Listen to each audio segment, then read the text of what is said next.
गगा मोननाय आरो गुजुनाया भाइरासनि जोहै जायो। गगा मोननाय आरो भाइरासफोरनिफ्राय डाक्टारनि मुलि बाहायनायनि अनगायैबो न'आवनो मोननाय माखासे मुलिफोरखौ बाहायनो हायो, जेरै सिमफ्रि गोरान चामचसे, गलमुरिस चामचसे, खाथिमल चामचसे, सेफालि बिलाइ गोथां, थुलुनसि बिलाइ गोथां, सिन्दुक लबन 4/1 चामच।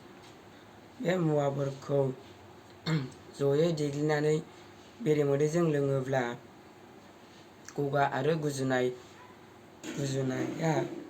बेरामखौ फाहामनो हानाय जायो।